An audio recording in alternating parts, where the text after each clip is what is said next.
Women have the power to transform this world. We can end crime and violence if we all agree to do one thing: share. Let's share our wisdom, share our time, share our talents, share our finances, but most of all, let's share our love. This is the female solution.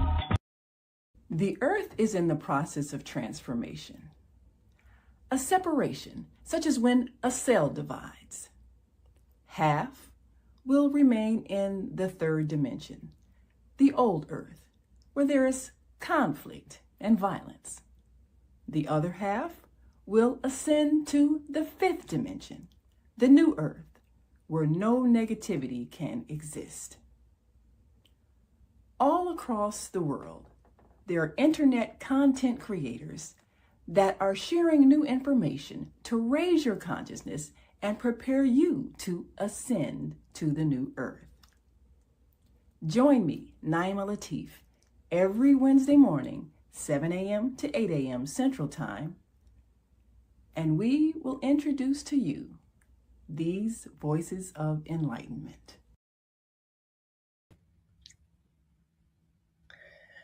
Grand Rising, and thank you for joining us on this Wednesday edition of Voices of Enlightenment. I'm Naimah. All across the world, everybody is experiencing something. But only some people know why. There are literally two kinds of people in this world: the aware and the unaware. The aware realize that we are going through a spiritual transformation because the earth is ascending to a new vibration in which no negativity can exist. The people who are aware are the people who have evolved spiritually over lifetimes of experiences that gave them insight and understanding and awareness, so that they learned what the real purpose of life on earth is all about. We are here for one purpose. We who are merely projectiles of the one energy of creation we call God are here on this earth for a unique experience. We who have chosen this very intense experience of separation from the collective, separation of us as individual sparks of light from the one, we have chosen this experience to see if we could learn and we could find our way back to the one energy of creation, which is love. That's our mission. So at this time, as the earth prepares to transcend to a new vibration in which only love can exist, there are those who are aware of this, and they are using their internet platforms to share what they know through topics of discussion, through guests, through their own personal testimonies. They're making this choice. And because they're making this choice, they're raising the awareness of the planet.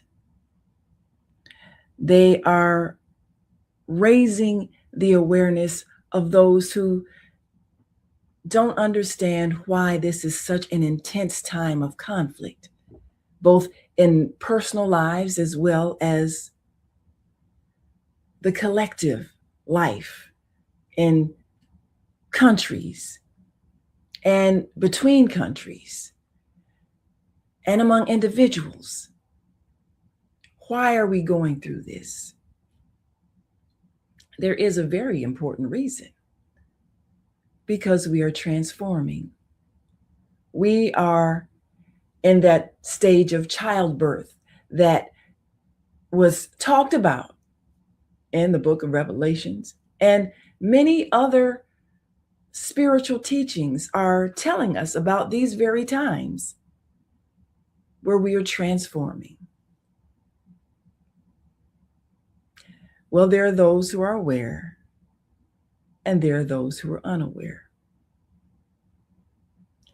And as I look around and see the impact of the unaware and how much they contribute to the negativity because of their lack of understanding, well, we chose to create a show that heightens the awareness. So I'm going to be having some guests on that express ideas that may rattle a few people who have held on to a belief system based in fear and punishment and judgment, and hellfire and condemnation, because that's what they understand. That's what they've been taught. That's what they know. But there are those of us who've had experiences beyond our realm. And because they often contradict popular religious thought, we stay silent out of perhaps fear of being ridiculed or being even called demonic. But it's important in these times that people who have evolved to a point where they are receiving information share what they know to remove the fear and increase the awareness. So today I've made a decision. I've decided to come out of the closet. No, not that closet. No, I'm still very much heterosexual. I'm coming out of the spiritual closet. The closet that those remain in who perhaps have had near-death experiences in which they have traveled to heaven after a clinical death, met loved ones, maybe even met Jesus or other spiritual guides, and have been told the purpose of their lives, have received life reviews, have understood why they're here. But when they come back and try to share it, they get shut down or ridiculed or mocked or told that they just had a brain malfunction, and so they stop talking. Those who have experienced astral projection, the leaving of your physical body and entering another dimension, and perhaps conversed with spirit beings who are unseen in the physical realm. There are those who have had contact with extraterrestrials, beings outside of our world who travel here. But because they exist in a different dimension, on a different frequency, different vibration, we cannot see them with our physical eyes. The majority of the world is unaware of their presence. But there are those who have encountered them. And when topics come up of UFOs and is there really life on other planets, they know for sure, yes, there is. I've met them. But they don't talk about these things out of fear. Fear that they will be ridiculed. Fear that they will be accused of being evil or conversing with evil spirits. They fear they'll be rejected by their religious organizations. And so they don't share what they know. But these are the times we need to share. Because things have happened. And those who are living in fear don't understand why. But we who have had these experiences, we must share what we know and not worry about those who don't understand, because it's time for us to evolve. And so I'm coming out of the closet today, coming out of the spiritual closet to share my story. I've talked about it on a couple of other shows, a couple other people's shows. Some of the programs in which these things are openly discussed by hosts that are willing to explore the unknown. But I want to give you my story so that the way is cleared for those who are willing to tell their stories and need to address an audience that is open-minded and not fear-based.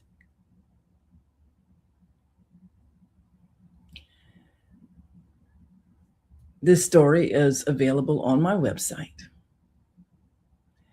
connected to an experience that I had after the transition of my husband of nearly 20 years, Sultan Abdul Latif, my partner in writing books and lecturing and sharing information.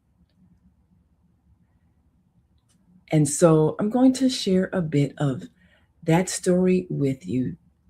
And then I'll talk about my experiences with extraterrestrials, with leaving my body and traveling to the other dimension, with past life memories of when I was a different species, even a different gender. Because all of us have lived many times and we don't remember. But if we knew this, our perspective on our current lives would be so much different. So we're going to take a quick break. And when we come back, we'll tell you the story of why my path has changed so that I may also be a voice of enlightenment. We'll be right back. After this quick break, we want you to stick and stay. Don't stray away. We'll be back in just one moment, so stay with us. Welcome to Master Force with Mushim Sut. Join us each week on Thursdays at 7 a.m. Central, live on Facebook and YouTube on the Female Solution page, as we dive into powerful topics designed to assist you in mastering your life force. Our conversations feature a diverse lineup of experts, all dedicated to your growth. Tune in weekly to discover new ways to elevate your spirit and raise your vibration. And remember, we are ascending. When you see Black children misbehaving in public, being loud, disrespectful, and destructive, do you think to yourself, what they need is a good beating That's what's wrong with these parents. They don't know how to discipline their children. Were you disciplined in that way? And did your parents also call you stupid, ignorant, and lazy? That's the way you break a slave. You terrorize them with constant fear of painful punishment. You teach them they're powerless to speak up, and you insult them so they feel like nothing. We were broken by parents who were broken, by parents who were broken.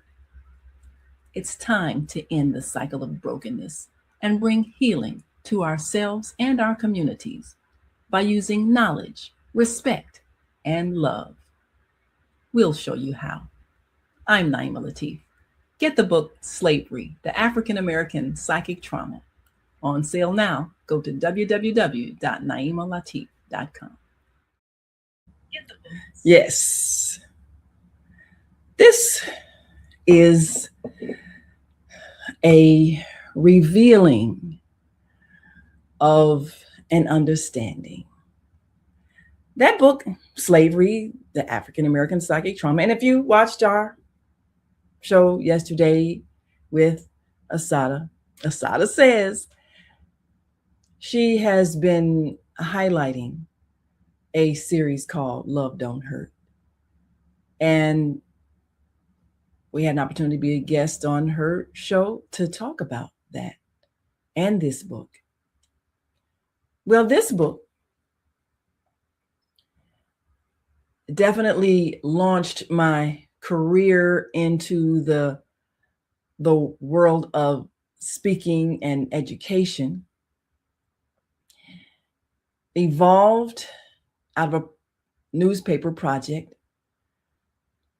with my longtime husband, Sultan Abdul Latif. And our coming together as husband and wife was, of course, by design, pre-design, by the divine, for the purpose of creating that book. Ours was a deeply spiritual partnership, and that partnership produced several works. The first book we co-wrote, Slavery, the African American Psychic Trauma, was to help African Americans emotionally devastated by the slave experience to reclaim their humanity, because such a trauma continues to reproduce itself over generations, and it's time for us as a people to heal. There's so many human dramas on planet Earth, and every continent has them. People who've hurt each other, they've done cruel things to each other, committed crimes against each other, there've been wars, there've been violence. And so the story of Earth is a human drama. But Earth is not the only place to live. It's not the only reality. And yet it's a very unique experience, because coming to Earth, the first thing is that you agree to have your memory of who you are as an eternal being totally wiped clean. You come here remembering nothing. And even though many of us get glimpses of the previous reality when we were in spirit, most of us go through a lifetime remembering nothing. And so we only understand and believe what we're told. And we're deeply programmed by religious institutions to fear that we're going to be punished with hell and burning fire forever and ever if we don't obey religious rules. We're programmed and we're believing that. And because we're believing that, we often create more harmful things. And we often do more hurtful things to each other because we believe that the creator of the universe is a punishing entity that causes pain. This belief is at the root of much of our beating children. So it's important for us, if we're going to stop the cruelty with which we raise our children, to be made aware of the reality of existence and the fact that the creator of the universe is only love. That is the energy of creation. It's only love, not fear, not pain, not punishment. And we're here to return to that energy of love. That's what this experience is. Well, I grew up in the Christian church. And then there was a point where my soul was seeking something different. I didn't feel right about that idea of God being mad at us and we're born bad and someone had to come to take our punishment so that we could be forgiven. And I'm not, no shade or disrespect to any Christian person. I'm just sharing my journey. I knew that something in that didn't feel right to me. So I became acquainted through an associate that I met of a spiritual community. And of course, I'd heard about Islam and so forth, but this particular spiritual community had a different understanding about the life of the one we know as Jesus. This particular Muslim community understood that his life, his teaching continued after the experience of crucifixion. Also expressed an understanding that he married, had children, and taught women even. He had many disciples that aren't mentioned in the Bibles, but most importantly, the Mary Magdalene of the Bible, who is misrepresented, was actually his wife. So this was a different spiritual community. And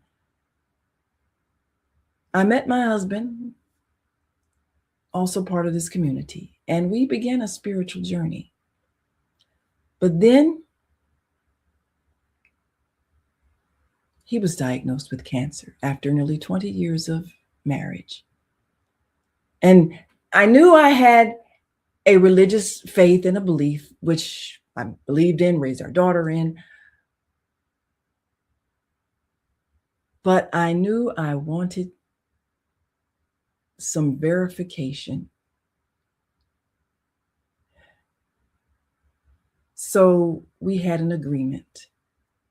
And I'm going to share with you a bit about that agreement, which led to one of our books that we'll talk about, in which I share what I learned after his transition. And this is on my website, naimalatif.com. This story that I share so that those who are wondering what happens may know. So take a look at a portion of this story. Hi, I'm Naimah Latif. Are you grieving over the loss of a loved one? What actually happens when you die? What would happen if a departed loved one came back to you and told you exactly what they were experiencing? Well, that's what happened to me. So I want to share my experience with you so that you know for certain that your loved ones are still right here and they can talk to you if you're ready to listen. I can show you how. It's right here in this book, Visits from the Dream State. In May of 2006, my husband, Sultan Abdul Latif, was diagnosed with colon cancer. The doctors gave him about 1 year to live. But we were living a healthy lifestyle. We believed in healthy eating. And we said, oh, we can beat this. They had advised chemotherapy, but we said, no, we're going to try some healthy herbal treatments that we've read about. And sure enough, a year later, Sultan was still here. But he was still rapidly losing weight. And even with our healthy eating and healthy lifestyle and herbal treatments, we could see that the illness was progressing. By July of 2007, he had lost quite a bit of weight, and so we decided to go ahead and try the chemotherapy. But even after months of chemotherapy, we could see that his transition was imminent. Now, we, of course, were devout Muslims, and we believed in an afterlife. But there's one thing to have a faith.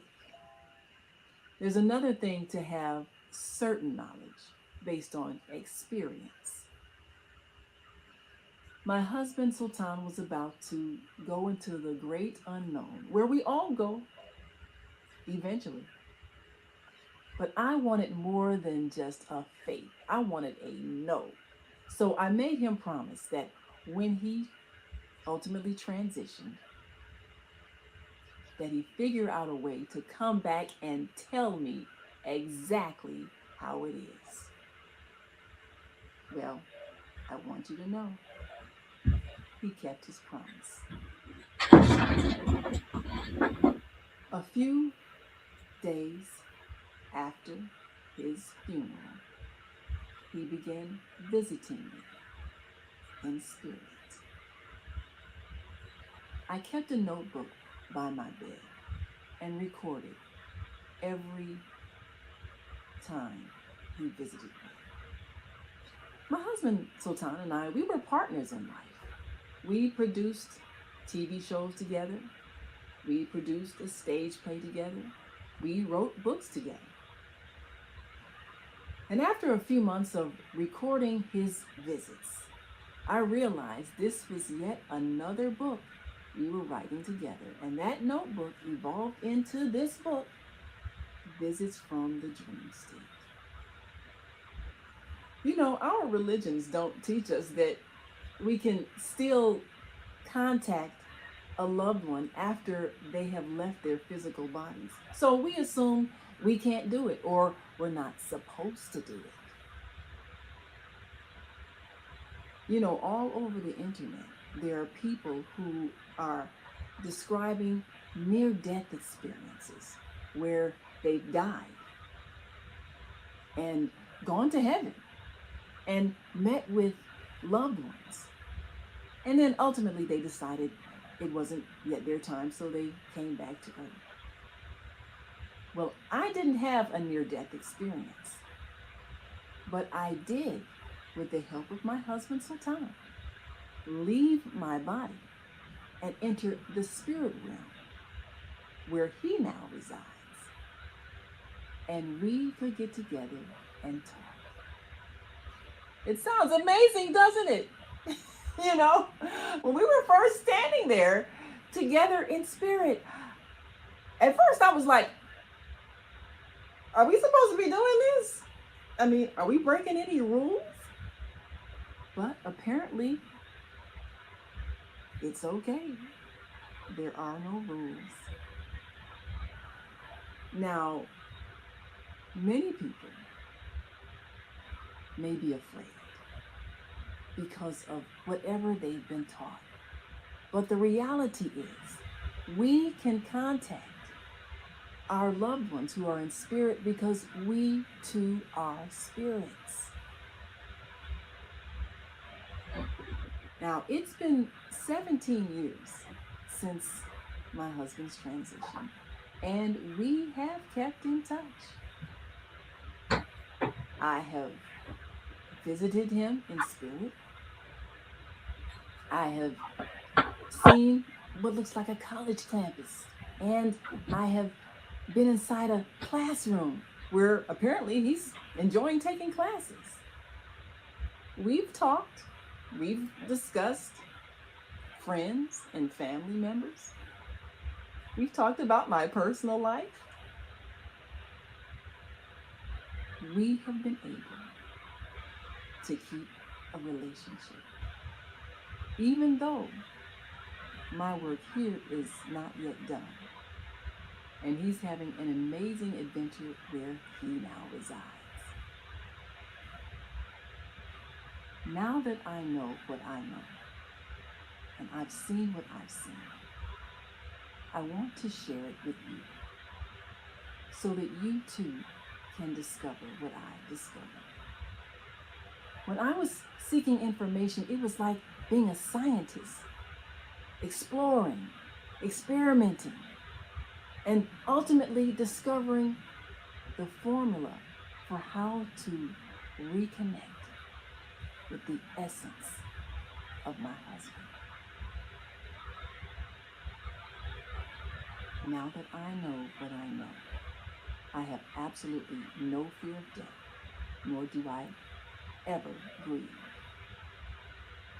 I am at absolute perfect peace, and you can be at perfect peace as well. Get the book, Visits from the Dream State. Go to www.naimalatif.com. That's www.naimalatif.com. It's on sale now. Just $10 plus shipping and handling. And if you order by Monday, December 16th, you'll receive the holiday special of one free book with your order. Give it to a friend who's grieving, so they too can be in perfect peace.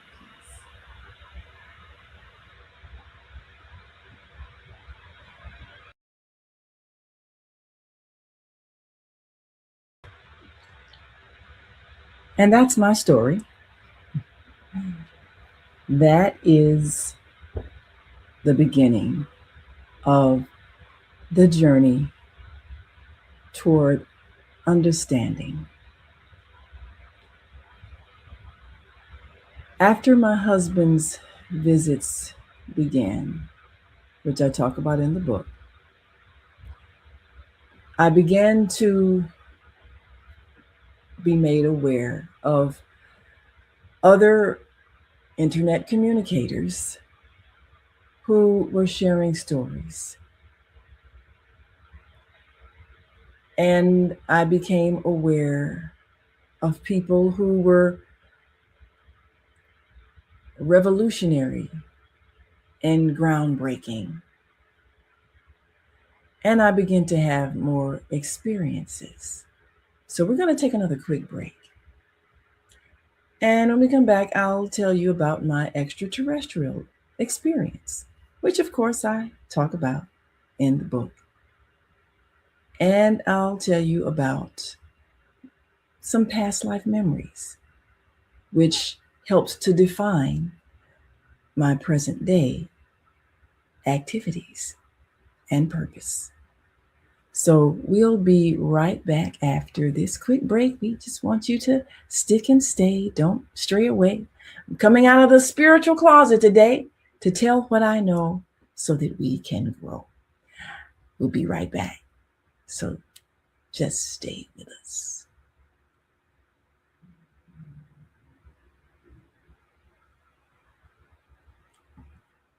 Great day. It's your girl Asada here to introduce a new female solution show called Asada Says. That's right. Every month we're going to talk about everything I am, from cryptocurrency and financial security to good health and parenting strategies. Come on and talk with me every Tuesday morning from 7 a.m. to 8 a.m. And let's do that thing the way Asada says it should be done. See you then. Peace, right here on the Female Solution. Yes, and if you missed yesterday's Female Solution, go back and watch it because it was a good one. And we really had a chance to talk about this whole issue that has scarred us. And it's time for us to understand what love is. She said, love don't hurt. Well, love is the energy of creation, and love is the vibration that we are all striving to ascend to. Well, during the time I was with my husband, we were married, and of course, before his transition, we always in the morning would share our spiritual experiences during the night. Some dreams, some were seriously out of body journeys. And there was a particular out of body journey that I share in this book, Visits from the Dream State. And what happened during the night, I transitioned to another dimension. I won't call it a dream because it was very lucid, very real, I was very conscious, and I described this experience. I met someone in that state that was obviously from a different world. It's a different world. Well, it was really different because this man, he had male energy, but his physical appearance was insectozoid. Now, I describe it in this book. And we were meeting in a different dimension, and we were communicating. But I realized we were communicating telepathically because I don't remember his lips moving, but he looked insectozoid. He was like my height and weight, but he had that oval shaped face. He looked like a praying mantis, kind of like a grasshopper type insect, had the oval shaped eyes, and I don't remember if he had antenna, but I remember his arms looked like the little insect kind of arms. I don't know if you ever saw that movie, The Fly. That's, old movie anyway. But oh my gosh, he was horrific looking. But now, if you ever met a person and they're really, really, really unattractive, they might even maybe have had an accident, facial disfigure, something that they're repulsive to look at. But you don't want to hurt their feelings because they've probably been teased, probably traumatized by people making fun of them and everything. So you are conscious of how you fix your face, not to reflect your inner revulsion. Well, that was the state of mind that I was in. I'm talking to this guy, and we're communicating telepathically. I'm talking to him, and in my mind, I'm thinking, "Oh, you show me it's ugly." I mean, I'm thinking, I'm like, okay, this is the ugliest creature I've ever seen, but I don't want to hurt his feelings. So, plus, where he's from, people probably don't look like me. He's probably thinking the same thing about me, and he has such a pleasant, peaceful, friendly spirit. He was a nice person, but he looked horrific by human standards. So I was conscious that I fixed my face, my friendly smile as he's talking, telepathically to me. I'm, smiling, nodding like, oh, interesting. Now, what he's saying is we're talking about, the state of affairs on Earth because I'm, distressed about how bad things are in our world. And he said, well, we used to have the same problems you do, crime, violence, poverty. We had all that. But now everyone lives in peace. So I said to him, telepathically, how did you fix how did you fix your problems? And he said to me, we followed our prophet. Now, of course, when he said that, I remember a verse in the Holy Quran, the scripture of the Muslims, of course, I'm in the Muslim tradition.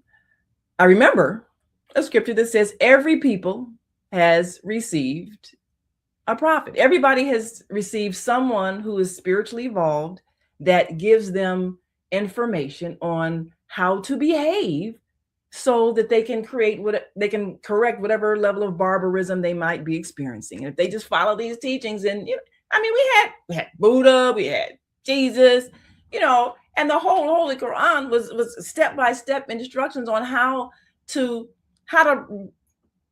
live in a civilized society.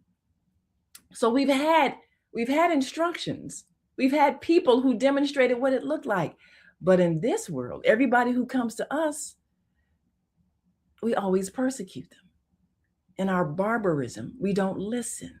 Only a few, and those few who listen, we see their evolution. But the masses of people don't listen. So that's what's wrong with Earth. We're not following our instruction. We always had spiritually higher evolved people that lived among us that gave us teachings. And like this, my new friend just said, if we just follow it, we would have peace. Well, that made so much sense to me. So anyway, I left that dimension, came back to my physical body, and I'm in bed with my husband because this was in the morning and after our nightly adventures of the dream state. And I've shared with him what happened. Well, he too had met beings who were different looking. And he said he had an encounter one time. He shared with me his extraterrestrial encounter at one point in his life.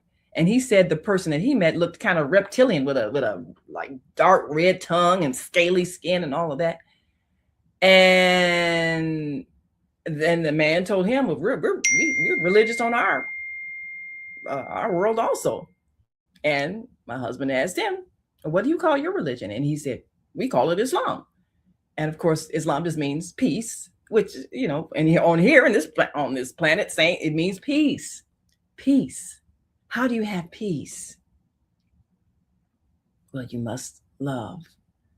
So my husband and I, we would share our extraterrestrial experiences, our otherworldly experiences, our past life memory experiences, because we both were on that high spiritual vibe that transcended a religious doctrine.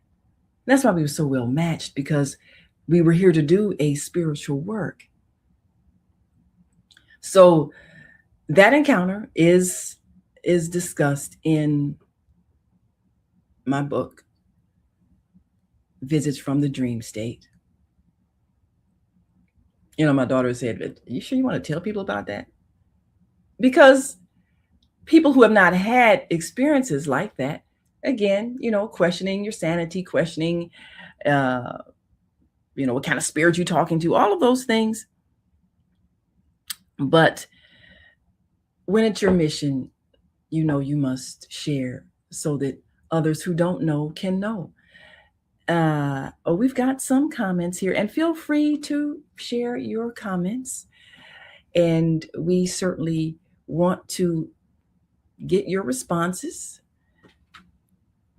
And our sister Zelda from Higher Learning Network says, this is the best closet to ever come out of. It sets you free like nothing else ever. Thanks for sharing such truths.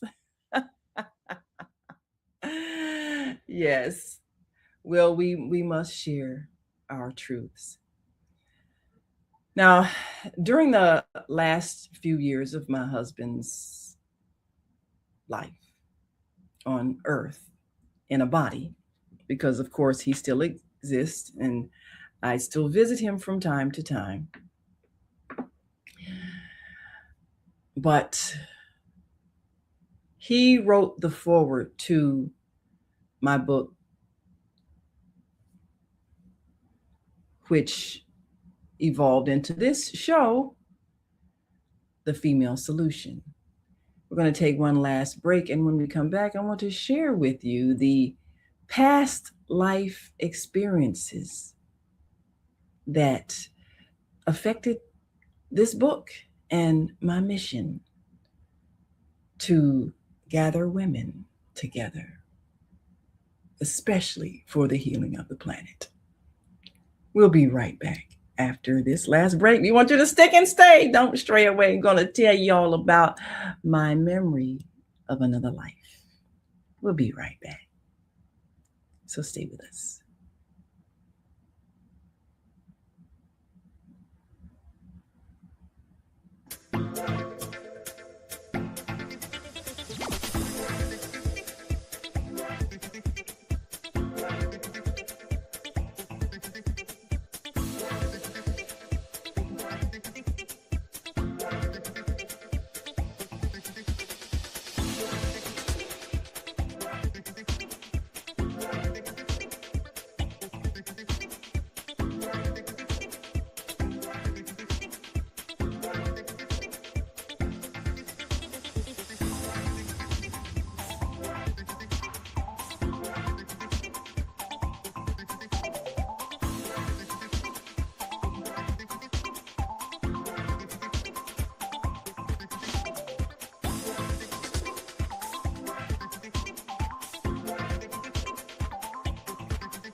And we are back. You are watching Voices of Enlightenment on the Female Solution. We'll be back tonight for the on-air daily news hour. We share news that you can use to better your condition as we report on the on-air daily news, which you can go to onair.dailynews.com. Well, right now, we want to share with you the backstory of the book, The Female Solution. And it was published in 2007, the beginning of 2007. My husband transitioned at the end of 2007, but he wrote the foreword to this book. And during the time I was writing this book, I was also writing a series, a children's book series, featuring animal characters, and I was enjoying, writing this book because I love to watch animal shows on the PBS channel, and I would see shows about the various animal families and cultures and everything. So I was writing this book as a children's book with stories of children's experiences in these various, birds, bears, deer, all kinds of animals from a children's point of view, from a child who had lived in that society's point of view. And I was really enjoying that. And I had a series of stories, and my husband was reading those stories. And at the same time, I was also writing a book about women and relationships, because I was so distressed at what I was seeing in the schools. I was teaching it in schools at the time, and I was seeing so many children coming from broken homes. And I felt like if women would just make better choices, can't they see that the men that they're getting involved with don't have preparation for fatherhood, and how it's devastating our youth? And of course, I don't have to elaborate on that. We all know, we see what state of affairs our children are in. Well, my husband says, well, you should add your animal stories to the book. And I thought, oh, that's a good idea. Well, somewhere during that time period, I had another experience. And it's in the book, The Female Solution. Every chapter has a story about an animal, one about birds and how the bird female, makes her nest or watches the male make the nest. So she decides which male is best to select as her mate. And, how every female has some kind of way that they evaluate whether a male is fit. But human females don't seem to have that. So the book took on that character of giving women a guideline on selecting proper mates. Well, I had an experience one night, which was a past life memory. And this past life memory was when I was a child in a buffalo herd. And I remember that experience. And I'll tell you the story. I remember it wasn't a dream. It was a memory. I remember looking down at my little legs. I couldn't have been more than maybe a week old, little skinny legs with split hooves. And I'm in the field with my mother. And I know that my mother had always told me, stay close to the herd, stay close to the herd. And I must tell you this, there is a universal language of telepathy. Everybody speaks it. Animals speak it, everybody. Human beings are the only one who lose that experience. They lose that ability, especially when we start verbal speaking. We say things like, oh, we're the only ones who have speech. No, we're the only ones who don't speak, because every being is connected telepathically, but we have lost our abilities, because that's the universal language. But my mother had always told me to stay close to the herd, for safety, don't wander off. Well, what happened was I, got distracted by a butterfly, and smell of the grass and everything smelled so sweet, and everything, watching this butterfly flit around. And then I felt somebody watching me. You know that feeling. And I look in the bushes over across the field, and a pair of leopard eyes are watching me. And I'm thinking, that was a feeling that I had. Didn't say the words because, that wasn't my vocabulary, but that was the feeling, because I knew that I had been singled out, because I had wandered away, separated myself. I was young, easy prey. And I also knew, my mother told me, if ever you're chased, you got to run in an unpredictable zigzag pattern. So, all these thoughts coming to me like in an instant. So I spring up, take off running. I'm trying to calculate, how the distance between the leopard and me and the herd. And I'm running, and I'm zigzagging, zigzag, zag. And I'm running. I'm thinking, I can't make it.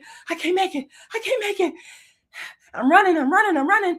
And suddenly, all the cows, all the mothers in the herd surrounded me. My heart is beating. I'm thinking, oh, I need a drink. And my mother, she knew I needed to nurse. So I'm grabbing my mother's udders. I'm, nursing, and all the milk just calming me down.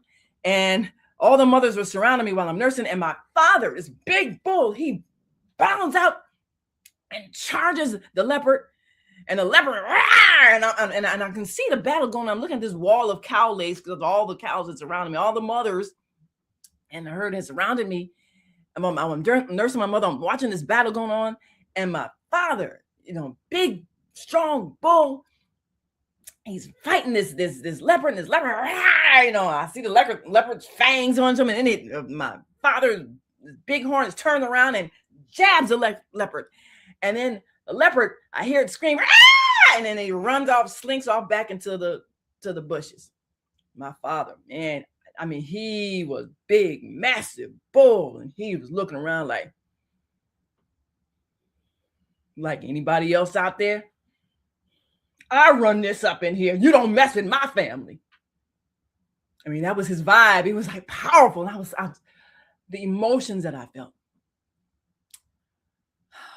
First of all, admiration for him for being so strong. He could protect me. And then I felt guilt, because I saw that the leopard had wounded him, and he had this, gash on his shoulder with bleeding, and I knew it was my fault. And I realized he's got to protect every child in this herd like this. So I can't put his life in jeopardy. I can't wander off.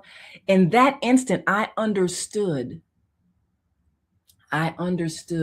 everything. I understood in a family, in a collective unit, everybody has a role. My role as a child is to stay close to my mother and close to the herd, so that my father doesn't have to risk his life for me. That's my role until I get grown. That's what I'm supposed to do.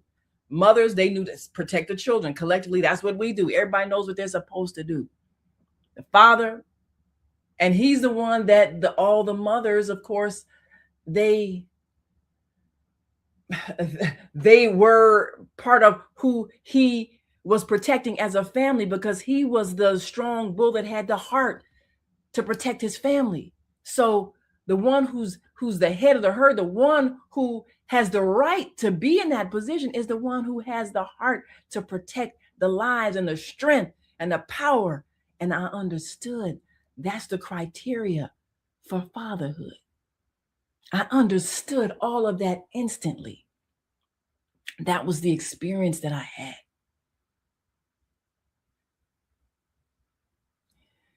So, of course, when I awakened, again, came back to this dimension of time, and my husband and I were sharing that story. And that story is in the book, The Female Solution. It's under the title, I think the 7th chapter, Harmony in the Buffalo Herd. Well, part of what I began to discover after my husband's transition were many wisdom teachers that helped me understand things. And one of those wisdom teachers was a woman who was a past life regression therapist, Dolores Cannon.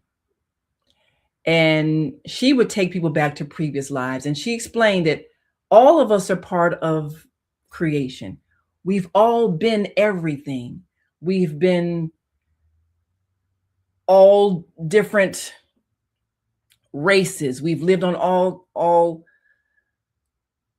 continents. We've been both genders. We've been all of that. And we've been everything. We've been air. We've been water. We've been fish. We've been birds. We've been all of those things because it's an experience. Earth is an experience, and you learn something through each experience. And when she would regress her clients back to other lives, some of them on other planets, some other cultures, some they might have been another gender, another race, they would always go back to the life that was most significant. Now, when you have a life, every life experience, it's the emotions that get stored in your soul. It's emotions that teach you something, and you remember those emotions. I remembered the emotions of that life when I was a male child in the buffalo herd. But the emotions that I felt, one of the greatest emotions that I understood was the importance of collective mothering, how I felt safe in that community. I felt safe because the mothers all protected me while my father did battle for me, and we were a community. One of the reasons why that particular memory I was allowed to have, and it shaped a lot of what I say about in The Female Solution. The book advocates that we collectively mother our children, and we select only those men who have the strength, the heart, the ability and the willingness to protect us, to love our children. And in situations that we have been in because of various wars where a lot of the male population has been killed off, we may have to share. But it's important that every child be mothered and be in a family, a protective family. Now, when I first put the book, The Female Solution, out, and my husband and I, we talked about the marketing strategy. Now, just that one chapter talks about the sharing of the spouses and everything. He said, well, that's a good marketing strategy because that is controversial. So I talk about polygamy as a means when we have situations where there are not enough men. And the book blew up, people were debating it, talking about it. Women were intensely upset about it. You talking about, I want no woman having sex with my man. And so there was the controversy, of course, it definitely caused the book to grow. Now, the polygamy itself is not the main issue, but that's the issue that we chose for marketing purposes to highlight. And that particular life experience helped me to understand what it feels like being a child in a community where you are protected by all the mothers. So, of course, most men didn't understand it either. Most of them, still players and trying to figure out how they can have a bunch of women and lie to all of them and not take care of any of the children. So as a species, we are not, in my observation, based on my experience, we are not as evolved as a herd of buffalo because we don't understand the collective. we don't, as human beings, we don't see ourselves as a collective body. Now, we might fight and be against other nations, but when it comes to our family culture, we do not operate as a collective in the raising of our children, which is why our children are unprotected and abused. So one of the things that I have come to understand why I was allowed to remember that particular life, so that I could understand how it feels to be a child in a community where the mothers work as a collective in protecting the children, but also so that I could understand why human females can't understand it, why they couldn't, even though in the Holy Quran, it is advocated after big war happened, it was advocated that men take on, take care of the orphans, the children, and marry other women so that they could help them in taking care of the children. So they formed those kinds of cooperative families. We see that's been made a mess of. Men have been abusive to women and pitted women against each other and all of that, which is the exact opposite of the spirit of things. It's supposed to be so that our children, even after we've made a mess of war and killed all the men, we can still have families. Well, I am realizing that women can't understand that because they don't see themselves as a collective. The competition, like being pitted against each other. So we can't fix the problem that we humans have created with killing each other in war by combining our families and collectively raising our children. So we can't fix the problem. So I understood that. And the feelings that I remembered from that life helped me understand why we still don't have the love in our hearts to work together to collectively love our children so that no child is without a home, a mother, and a father, because children need the protection of a father. And I experienced that in that life.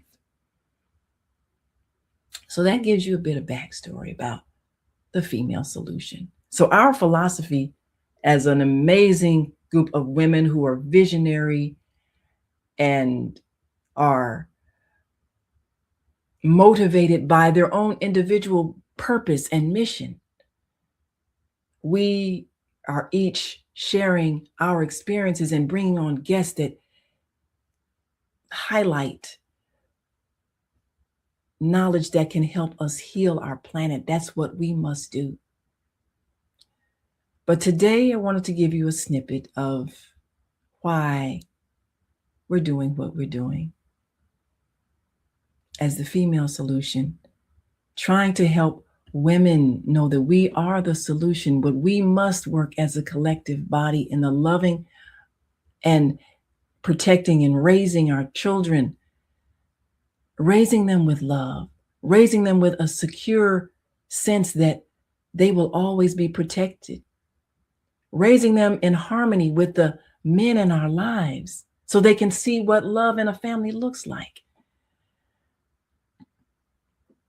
And Zelda says to us, our classes we start teaching today at Betty Shabazz International Charter School are very fortunate to have you as the leader of this new venture so our children can share their griot experience. Ashe, yes, we are going to help children express themselves in the musical form. And if you watch yesterday's show again, we talked about griots, how we learn our history through those who recite to the beat of music.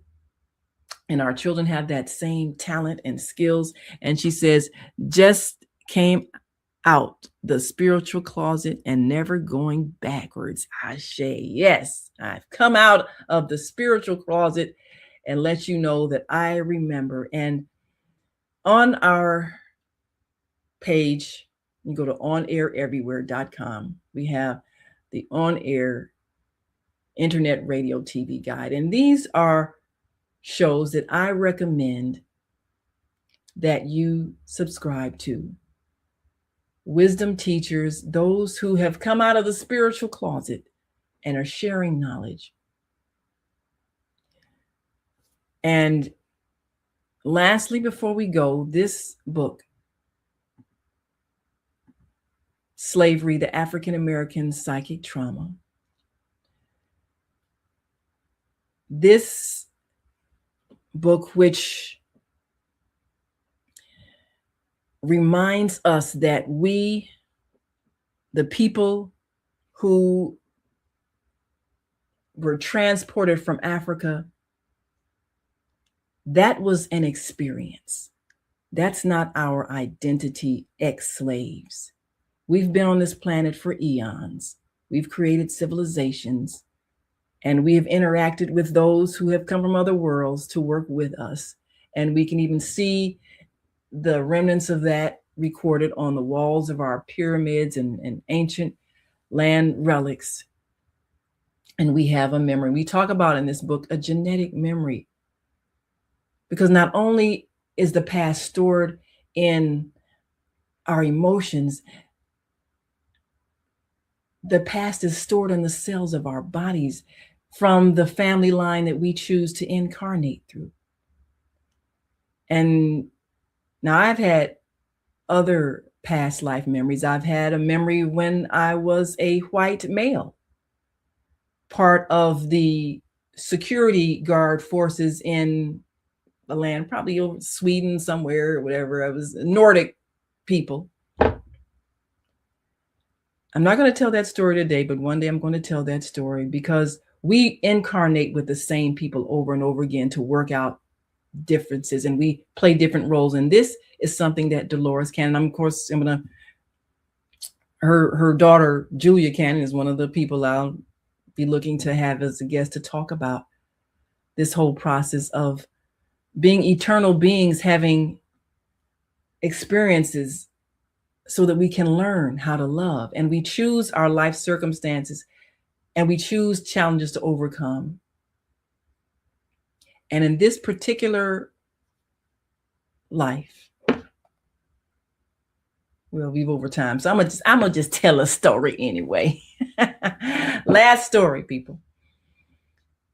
Because I want us to understand that we are here for a purpose, but it's an eternal purpose of learning. This is who we are. We are the life force energy having an experience. And we are having this experience on Earth, which is a planet of free will, but also a planet of amnesia. We're having this life experience so that we can find our way back to the ultimate energy from which we all came, which is love. So I'm going to tell this last story, a past life memory. Now, I have a friend in this particular life, and we've gone through some various things together, and had an experience with this friend that was very, very, very hurtful. I was very angry and hurt, and it grieved me for years. I was very sad, very hurting. One day I woke up actually crying about it. I was just so devastated. And I forgave this friend, but I was grieving that what they did was an act of betrayal, and it was an act of humiliation and hurt, and I was angry and sad, and I'd been in depression about it for a long time. And then a past life memory was downloaded to me.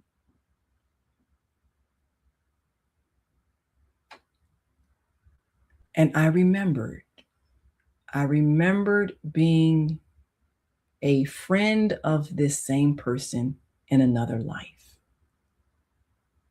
And in that life, we were both white males. We are not white males in this life, but in that life, we were both white males, and we were very close. We were like brothers.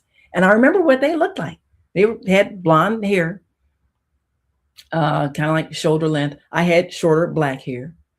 And this friend was kind of more stocky built, a little heavier than me. And I was like fit, I had,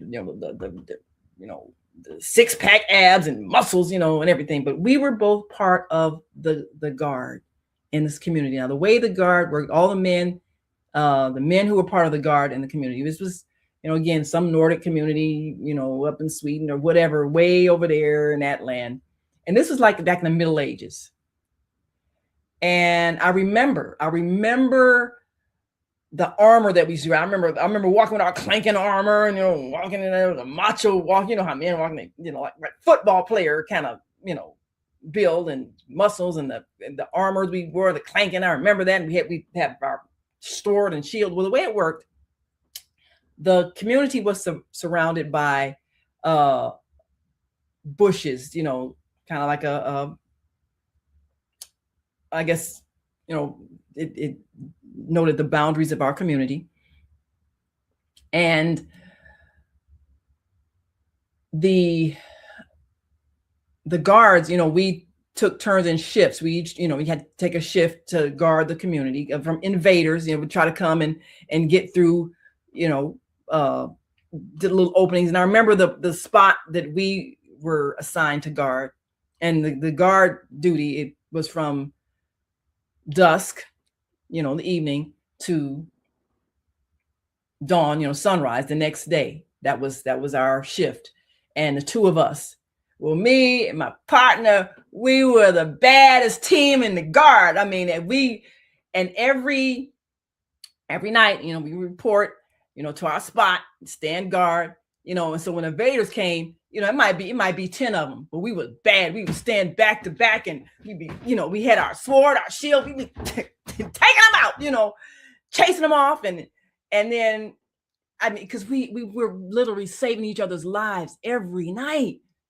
So this was a powerful bond. We were closer than brothers. I loved my brother. He was like my brother. And so now, at the end of our shift, we would go to the local pub, you know. And I remember holding the tin mug with the beer in it, and we'd sit at our table with the other guard members. And it was like, when we walked in, it was like the way we would get greeted. It was like, you remember like the football team after they won the game the day before, and they come into the cafeteria and everybody like, who, there they are, you know. So that kind of hero feeling when you come in.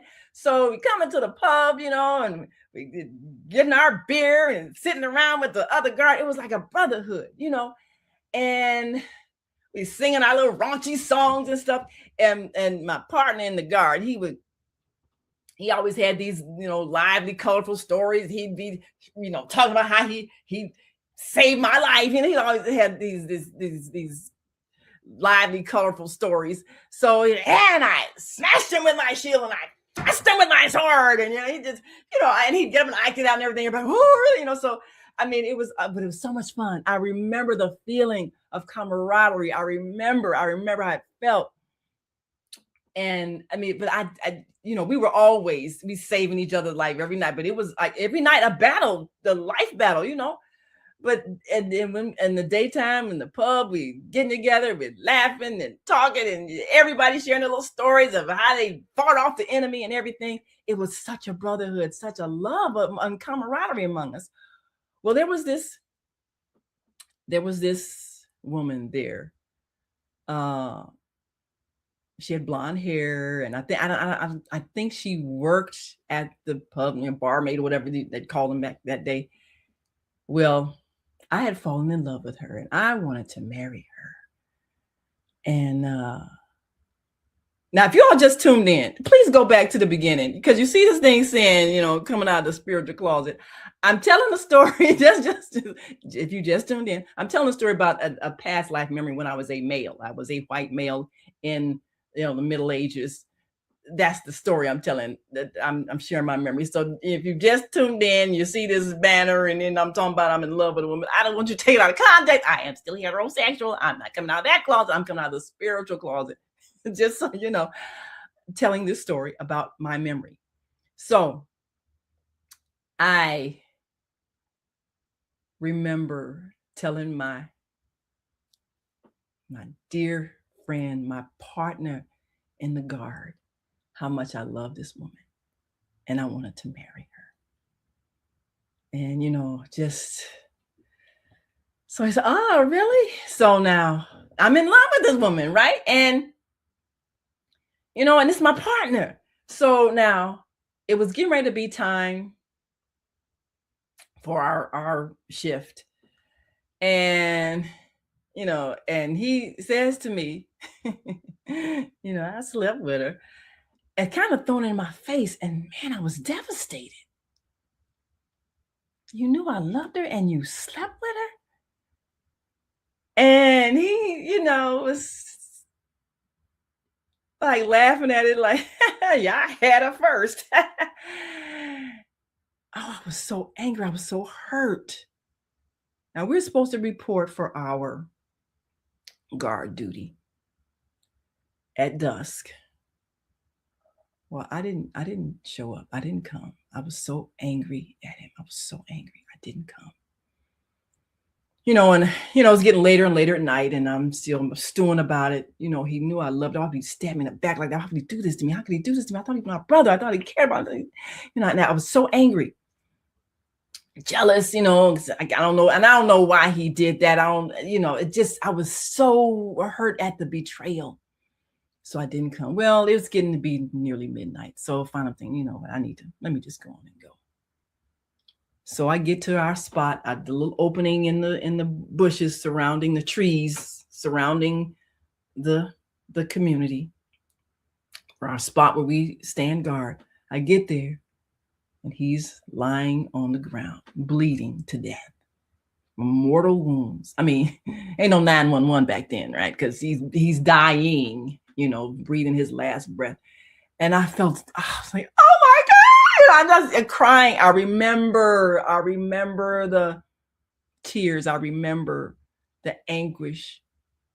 They had ambushed him. Of course, he didn't have me there to have his back.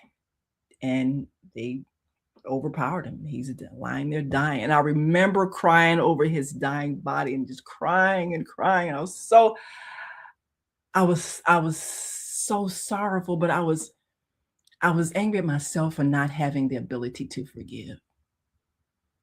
I was angry that I didn't have enough love in me to forgive him, even though he had betrayed me, even though he had hurt me, even though he made me feel bad. He was still my brother. And I should have been able to forgive. I remember that feeling, the crying. I remember as he's dying, I remember that. So now, as many people who talk about near-death experiences share, and many of these websites that I recommend that you watch if you've not seen near-death experience. A near-death experience is when you die and then you usually have a life review and you see what you did wrong. Well, also, as in one of the things that Dolores Cannon does in her past life regression, she's wrote a book even called Between Death and Life. We're explaining how we plan each life. We plan where we're going to live, what gender we're going to be.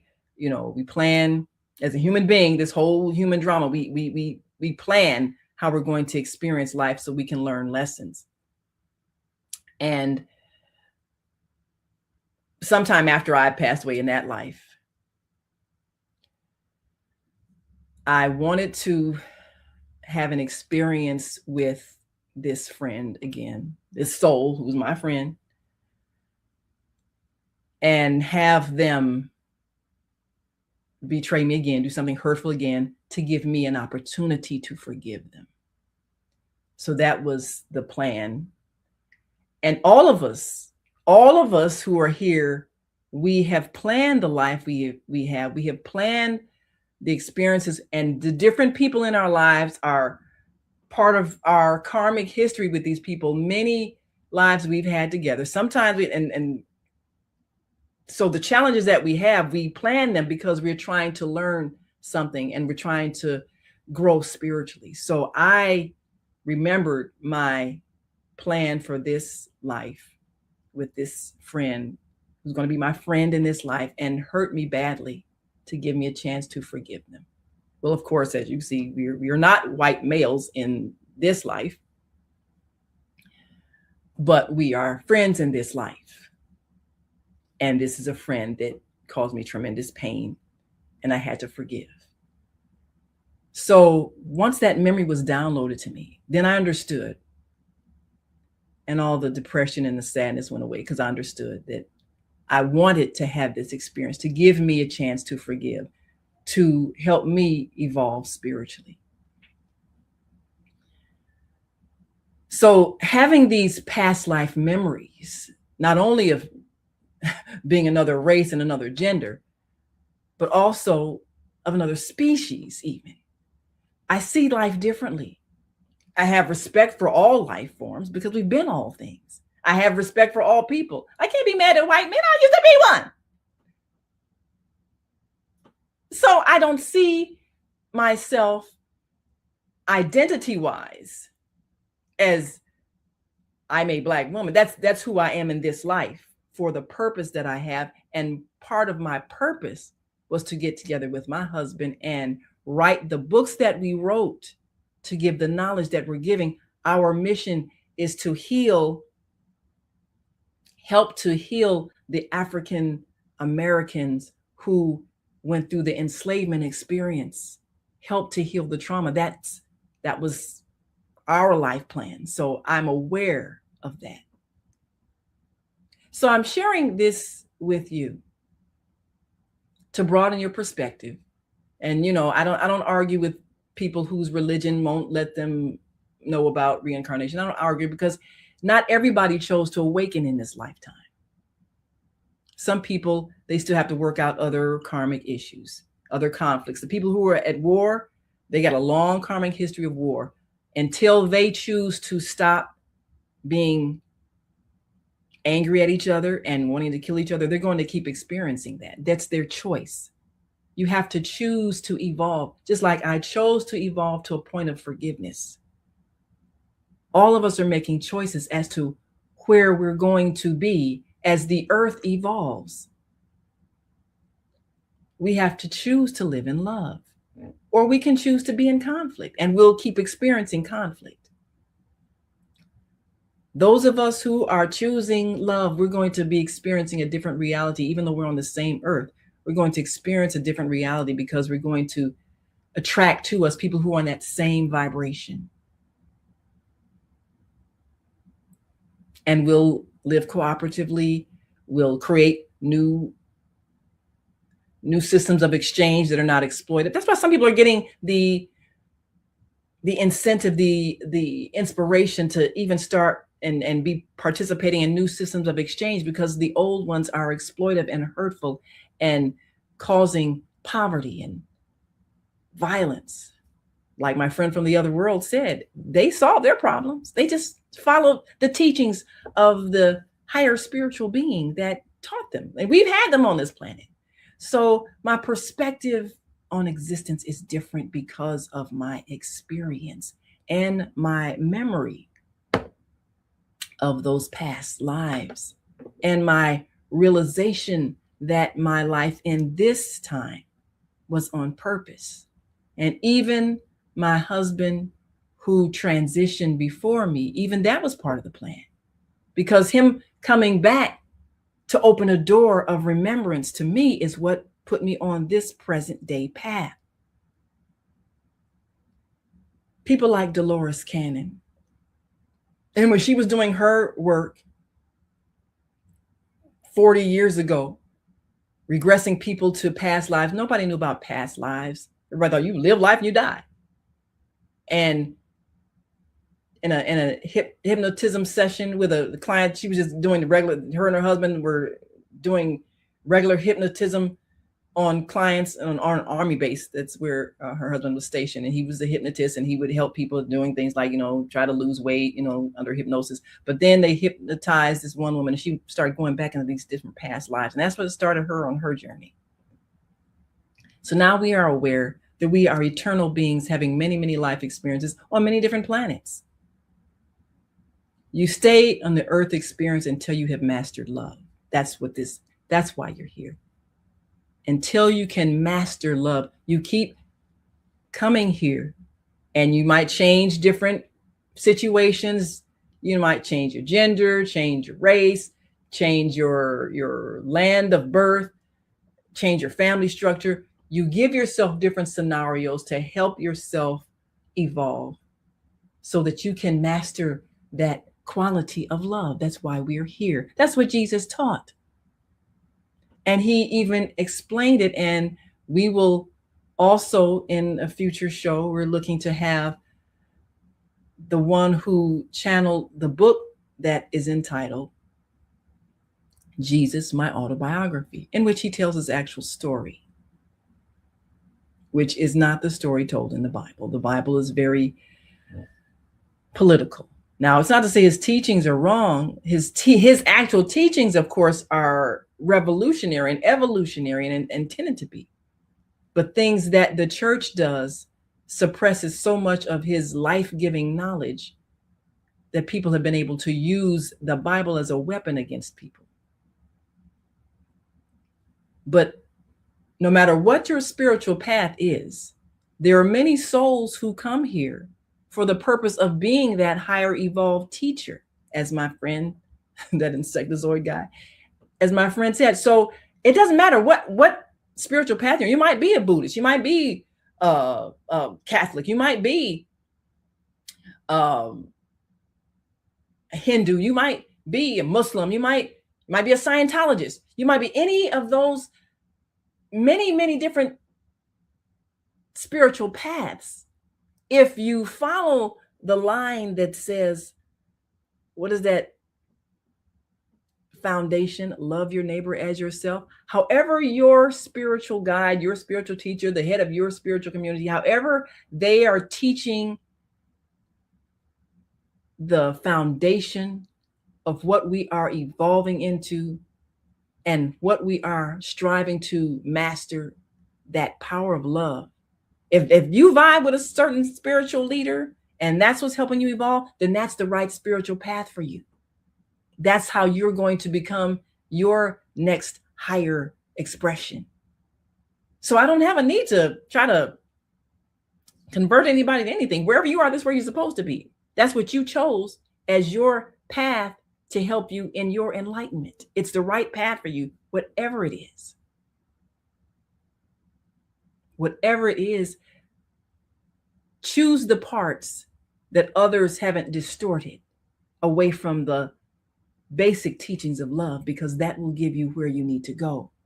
All of us are being guided with whatever spiritual path we choose, but our hearts have to be attuned to love so that we can get the correct teachings that are coming through those spiritual leaders. So you may be in a traditional religion, traditional Christianity, traditional Islamic religion. You might be a traditional Buddhist. You might be a traditional, you might be something that's different. You might be a Seventh-day Adventist. You might be, like I said, Scientologist. You might be a Jehovah's Witness. You might be any of those things. And it's correct for you. If your heart is right, you will find the portion in those teachings that are going to lead you back to love, because that's why you're here.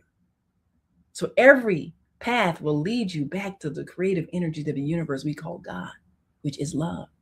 If you, in your heart, have that desire. But that's why we're all here, to learn how to master love.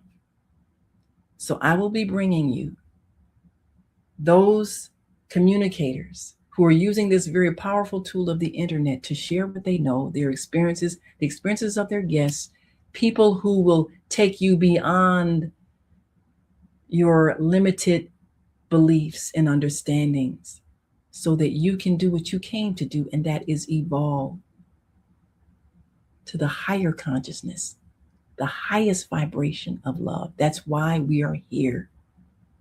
And that's why today I have come out of the spiritual closet to share my experience, in the hopes that those of you who may have had experiences will speak up, because we need to add to those people who are aware. We need to increase the numbers of the aware And that's what will help the planet to shift as we reach that point of collective enlightenment.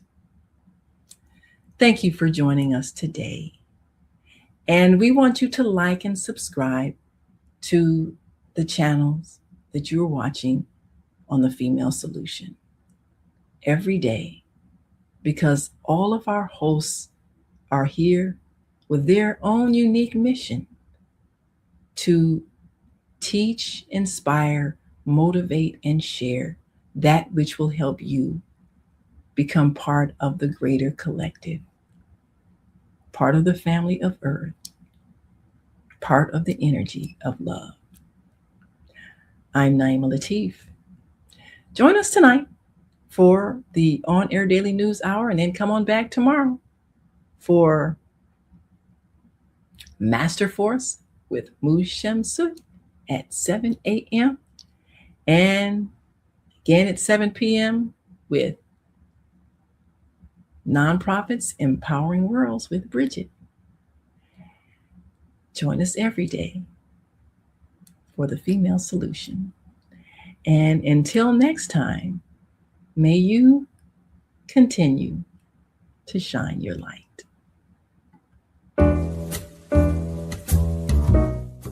We've come to the end of our show today. If you missed any broadcasts, go to our website for the audio and video archives at www.thefemalesolution.com. On behalf of our team of radio hosts, I'd like to thank all of you who participated in today's discussions. And to our global family joining us from all around the world, we say thank you. To our family in China, xie xie. India, Dhanyavad. Japan, arigato. Korea, kamsamnida. Russia, spasiba. Germany, danke. Poland, dziękuję. France, merci. Spain, gracias. Italy, grazie. Egypt, shukran. Ghana, madasi. Nigeria, eshe. South Africa, Ngiyabonga. Senegal, Jaref. Kenya, asante. Israel, toda. Pakistan, shukriya. Afghanistan, tashakur. Saudi Arabia and Palestine, shukran. Assalamu alaikum wa rahmatullahi wa barakatuhu. Thank you, and may peace be upon you and the mercy of God and God's blessings.